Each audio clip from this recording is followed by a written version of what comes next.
and welcome back. Today our goal is to continue to expand our holdings and also, if we can, ascend from being just a count to actually becoming a duke. To do that, you'll see that we'll need to control at least one more county inside of Munster. Problem with that is that we have an alliance with Ormond through me and my wife, and we have a truce with Ennis following the defensive war. Now, Ossory could be an option here. That would let us create the Duchy of Leinster. And to be honest, they're not necessarily the worst target in the world. They have 519 men. They are allied with Athlone, who have 385. But with our allies, that may actually be possible. What we want to check first, though, is now the correct time to go to war? Now, the short answer to that is no. Primarily because I'm still severely injured. I would ideally like to wait until I don't need to worry about any potential early deaths, but I would also like to lead my troops from the front without having to deal with these penalties. Now, one other thing that's important to note is currently we're at level 2 out of 5 of our legitimacy. Now, that's all we need as a count, but at level 3, we do get the bonus of slightly reduced de jure counties needed for creating a title. So the more opportunities we get for actually gaining legitimacy, the better. If we can get this to level 3, we may be able to create the duchy without actually having to take Ennis or Ormond. Now, what we do have is actually a nice bit of gold. So the first thing I want to check is, can I actually build anything? Not yet, primarily since we're still tribal and I don't have enough prestige to do it. But when I do get enough prestige, I do want to try and build markets, primarily for the tax income. One thing I am going to do, though, is I'm actually going to hire a seneschal just to, again, increase our control growth. A while ago, we got bandits in a certain area. I think it's here. Yeah, so less holding taxes, development growth, and whatnot. Not a big issue. We can generally deal with this over time, but the more I can assist in getting control up, the better. It behooves a strong chieftain to spend time at sea. With the salty air in his face and a fine vessel beneath his feet, today sees my personal craft and a small escorting squadron out for drills, practice, and pleasure. The short voyage has been an exhilarating change of pace from life at court, when we spot it, a distant plume of water, followed by a small island of wine-dark flesh rolling out the waves. The greatest beast of all the deeps, a whale. Okay, so we can get the harpoons, 50% chance we gain 100 gold, 50% chance we lose 25 prestige. We can let the others handle it and just take the gold, or we can say that it is a majestic creature and leave it alone. So optimally, I would probably like to go for the prestige here. However, that's not who we are. We're brave. We are going to say, get the harpoons now. And the beast escapes us and we lose 75 prestige. But that's just the way it goes. That's just the way it goes. That's what this character would do. And that is how I'm going to be playing out those decisions. Our men-at-arms are fully raised. I think now is the time that we go for Ossory. I'm going to conquer county. It's 2,777 versus 979. That is including allies, though. I would probably will call in one of my allies, but rather not, though. It's going to severely tank my prestige again. But I think what I might do is I might declare, and then what I'm going to do is I'm going to try and attack early, and if the allies prove too much for just me to handle, then I'll call somebody in. Although their allies are very close. We may need to, but let's see. Like I said, you're allied to Athlone, but they're currently being raided. So I actually think Athlone can't even raise their troops if they wanted to right now, because they would just immediately fight these raiders and probably lose while they're being raised. Perfect for us. Let's move in. We're still severely injured. I said I was going to wait, but screw it, we're brave, we're going for it anyway, let's go. So right before the battle, it's now time for treatment. Let's see, do no more than what's necessary, it's too late for caution, or leave me be. I'm gonna say do no more than what is necessary. Wounded healing, amazing, got successful wound treatment, we will take it. The enemy ally did just join the war, they are raising there, they are going to join, but I think we'll just about do enough damage here to at least win, and then if we can deal with the allies as well, this is more like it. This is what we want to see from our wars going forward. Perfect. Now the timing did help there quite a bit. If they had joined instantly, it would have been problematic, but it turns out they did have a place to raise their troops.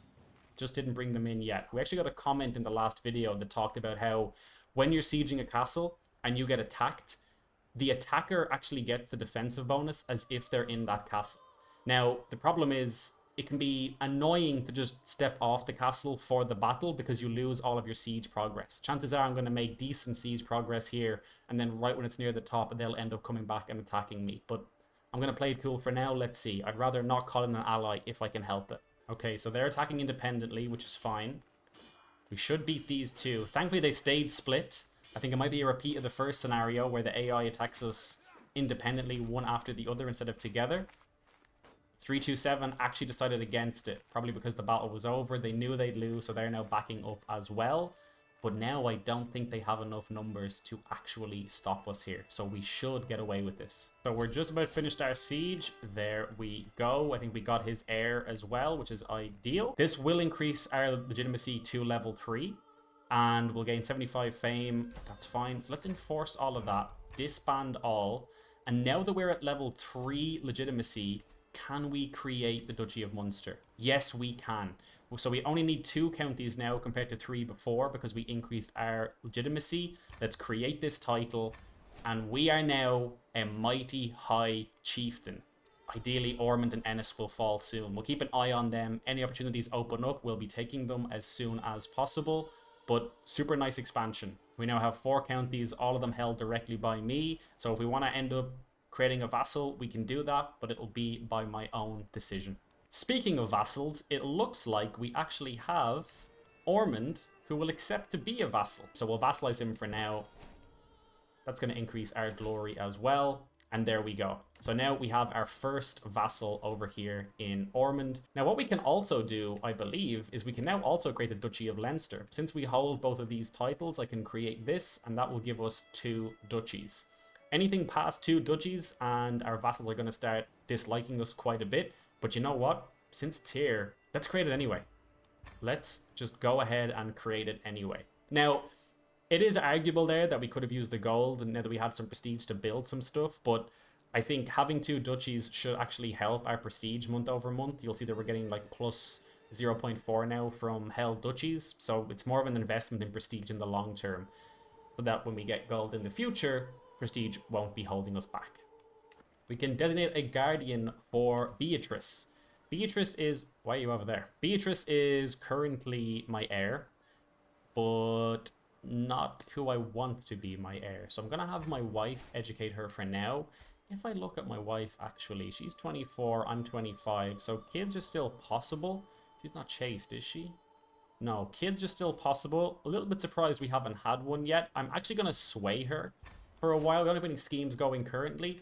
I think, you know, 25 years old, we now have some land to lose. We now hold 2 duchies. It's time to start thinking early about succession. And for that, we are going to need a son. Zooming out, you can actually see the progress we've made thus far. So basically all of the southern island is now us, held under the main duchy title of Munster. And now we just need to expand northwards. Let's have a look actually to see what do we need for the kingdom.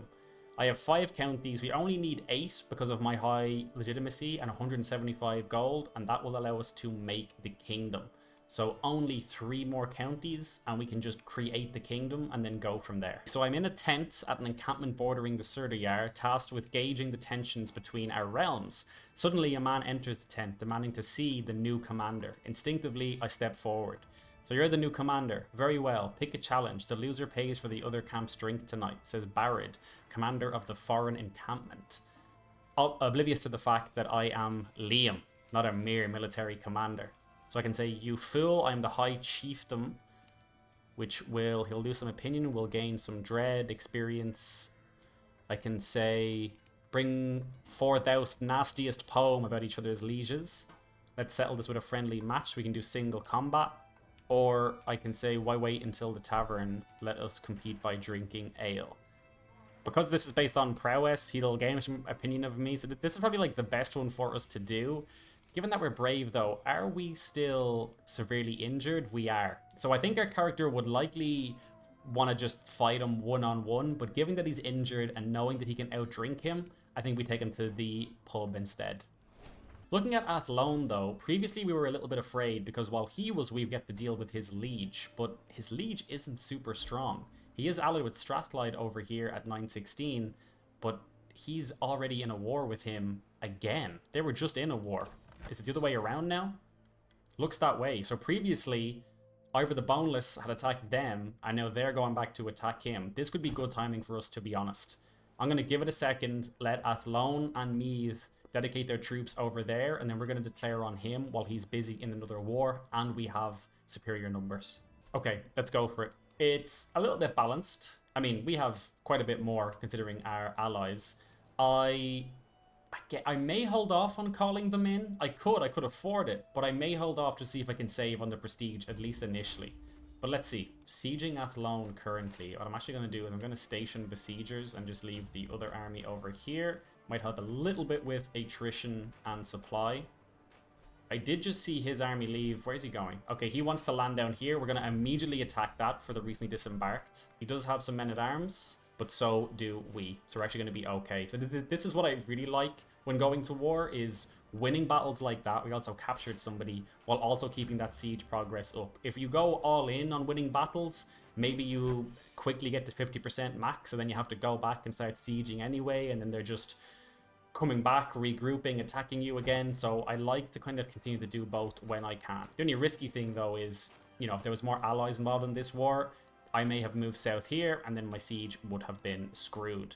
We do also have a martial perk, so let's have a look. We have more kind of hit and run for bonuses to our men-at-arms.